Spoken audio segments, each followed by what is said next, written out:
आइए संत कबीर जी की 84 साखियों का अनुपम संग्रह क्रम अनुसार श्रवण करते हैं। भक्त कबीर जी की तीसरी साखी है गुरु पारख को अंग। गुरु लोभी शिष्य लालची, दोनों खेले दाव, दोनों बूढ़े बापुरे, चढ़ पाथर की नाव। गुरु के लोभी और शिष्य के लालची होने पर दोनों अपने अपने स्वार्थ के अनुसार दाव खेलते हैं। फलस्वरूप वे दोनों ही अविवेकी अज्ञान रूप पत्थर की नौका पर सवार होकर भवसागर में डूब जाते हैं। जिसका गुरु है लालची, पीतल देख लुभाए, शीश पीछे लागा फिरे, बछुआ पीछे गाए। जिसका गुरु लालची है, पीतल आदि धातुओं को देखकर ललचा जाता है और जैसे गाय अपने बछड़े के पीछे दौड़ती है, वैसे ही गुरु धन मान के लोभ में शिष्यों के पीछे दौड़ता है। ऐसे गुरु से कोई लाभ नहीं। गुरु गुरु में भेद है, गुरु गुरु में भाव, सोई गुरु नित बंदिए, शब्द बतावे दाव। गुरु गुरु में बहुत अंतर है, उनके भाव भी भिन्न भिन्न होते हैं। वही गुरु पूजनीय हैं जो अधिकार पूर्वक सत्य शब्द को बताते हैं।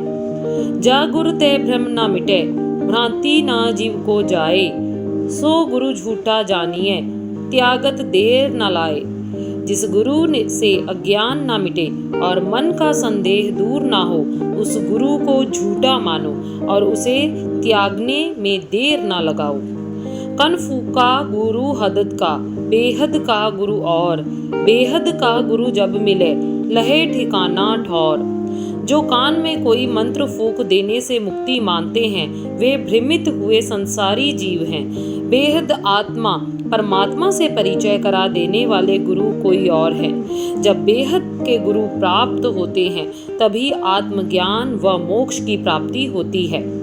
सतगुरु ऐसा कीजिए, लोभ मोह भ्रम नाहे, दरिया सो न्यारा रहे, दिसे दरिया माहे। ऐसे सद्गुरु की शरण में जाओ जिनमें लोभ मोह व अज्ञान ना हो, जो शरीर संसार में निवास करते हुए भी इनसे परे हो।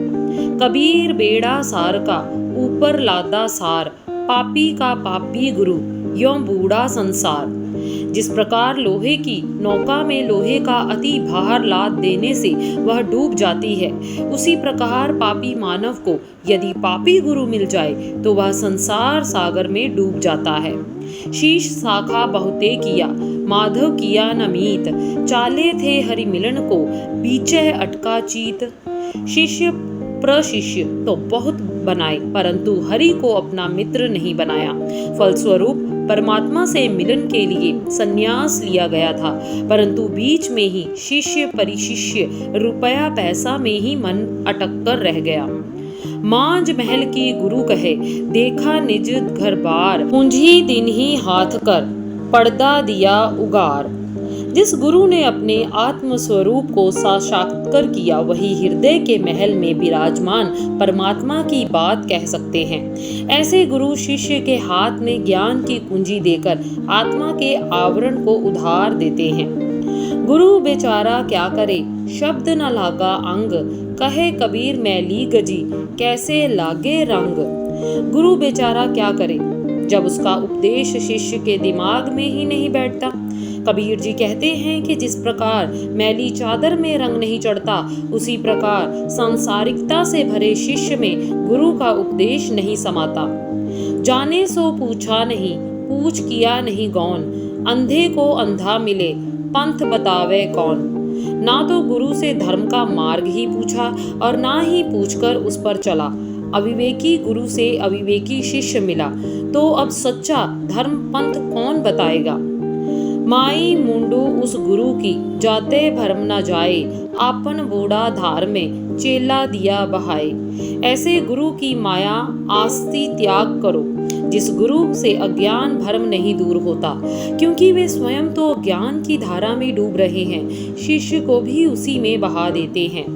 कबीर गुरु है घाट का, हाटू बैठा चेल, मूड मुड़ाया सांझ को, गुरु सवेरे ठेल।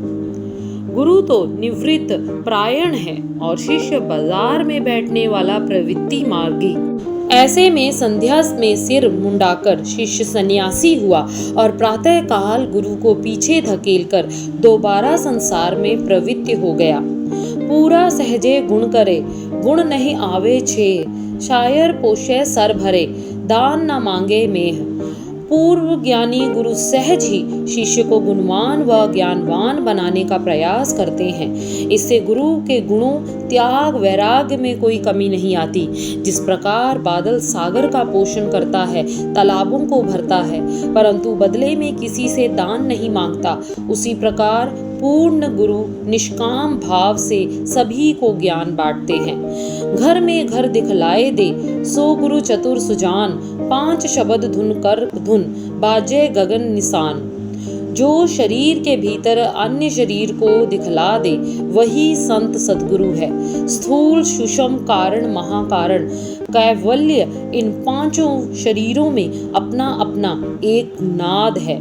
शरीर के भीतर इन 5 ध्यानात्मक ध्वनियों के आकाशी नगाड़े बजते हैं। ऐसा कोई न मिला जासो रहिए लाग, सब जग जलता देखिया अपनी अपनी आग। ऐसा कोई संत नहीं मिला जिसके चरणों में सब कुछ न्यौछावर कर दूं। संसार के सभी जीवों को अपनी अपनी आशा तृष्णा की आग में जलते हुए देखता हूँ। ऐसा तो सतगुरु मिले जिन सो रहिए लाग, सभी जग शीतल भया जब मिटी अपनी आग। ऐसा सतगुरु मिले जिनके चरणों में सब कुछ न्यौछावर करके रहा जा सकता है। जब सतगुरु के ज्ञान उपदेश से अपनी आशा तृष्णा की आग बुझ गई तो संपूर्ण विश्व शीतल हो गया। भेदी लिया साथ कर दिन्हा वस्तु लखाए, कोट जन्म का पंथ था पल में पहुंचा जाए। ज्ञानी गुरु का साथ करने पर उन्होंने तुरंत ही परमात्म वस्तु की पहचान करा दी। जो अज्ञान काल में करोड़ों जन्म का रास्ता था, ज्ञान होने पर पल भर में वहां पहुंच गया, क्योंकि वह परमात्मा अपनी आत्मा में ही समाहित निकला। भेरें चढ़िया झांझरें भवसागर के माह, जो छाड़े तो बाज है नातर बूढ़े माह। जो भाव सागर में अज्ञानी गुरु रूपी बहुत छेदों वाली नौका का सहारा लेते हैं, यदि वे उसका त्याग कर ज्ञानी गुरु रूपी अच्छी नौका पर सवार होंगे तभी वे बच सकते हैं, अन्यथा वे डूब जाएंगे। ऐसा गुरु न कीजिए जैसी लटपटी राब, माखी जामे फंसी रहे, वाह गुरु कैसे रबाब। ऐसा गुरु नहीं करना चाहिए जो ढीले गुड़ की भांति हो और जिसमें काम, क्रोध, लोभाद की मक्खी फंसी हो। भला ऐसे गुरु की शरण में कैसे जाया जा सकता है।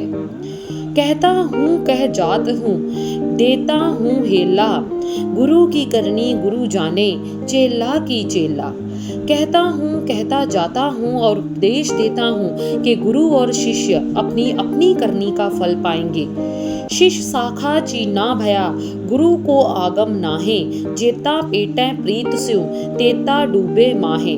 जिस गुरु में वेदों का सार आत्मज्ञान नहीं है, उन्हें शिष्य शाखा शक्कर की तरह मधुर लगते हैं, परंतु उनकी आस्ति जितनी उनके अंदर प्रविष्ट होती है, उतना ही वे भवसागर में डूबते जाते हैं। भक्त कबीर जी की 84 साखियों के अनुपम संग्रह में अगली साखी गुरु शिष्य हेरा को अंग जल्द ही आप सबको श्रवण करवाएंगे।